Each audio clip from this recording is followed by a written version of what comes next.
அனைவருக்கும் என் அன்பின் வணக்கம். நான் உங்கள் நெல்லை அன்புடன் ஆனந்தி. கனல் எழுப்பும் பெருங்காடு தன்முனை கவிதை தொகுப்பு நூலில் அடுத்த கவிஞர் லீ சீனிராஜ் அவர்கள், தொம்பக்குளம், விருதுநகரிலிருந்து. மேல்நிலைப்பள்ளி தலைமை ஆசிரியராக இருந்து ஓய்வு பெற்றவர், நல்லாசிரியர் விருது பெற்றவர், முற்போக்கு சிந்தனை கவிதைகளில் ஈடுபாடு உடையவர். கவிதைகள், ஜோக்ஸ், மீம்ஸ் ஆகியவை முன்னணி இதழ்களில் வெளிவந்திருக்கிறது.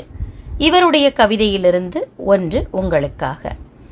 நட்பன முதுகில் ஏறும் தொற்று தாவரங்கள், உறவாடி பணம் பறிக்கும் நவீன ஒட்டுண்ணிகள்.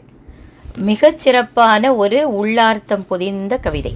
இன்றைக்கி பார்த்திங்கன்னா, நட்புங்கிற போர்வையில் நிறைய பேர் நம்மளை சுற்றி இருப்பாங்க. அதில் சிறந்த நட்பு எது அப்படின்னு சொல்லிலாம் நம்ம என்ன ஃபில்ட்ரு போட்டாங்க எடுக்க முடியும்? அது எவ்வளோ பெரிய சிரமம். அவங்க நல்லா அப்படியே சர்க்கரையாக பேசுவாங்க. நமக்கு நம்ம செலவு பண்ணிகிட்ருக்கோன்னு தெரியாமலே நம்மளை செலவு பண்ண வைப்பாங்க. அந்த மாதிரி நிறைய பேர் நம்மளை சுற்றி இருப்பாங்க. தேவையான இடங்களில் தேவையான நியாயமான ஒரு மனிதர்களுக்கு நாம் செய்யலாம். ஆனால் இதுபோல் நம்மை ஒட்டி தொற்றி இருக்கக்கூடிய தாவரங்களாக, ஒட்டுண்ணிகளாக நம் கவிஞர் சொன்னது போல இருப்பவர்களிடம் கவனமாக இருக்க வேண்டும் என்ற அற்புத கவிதையை தந்திருக்கிறார். கவிஞருக்கு வாழ்த்துகள்.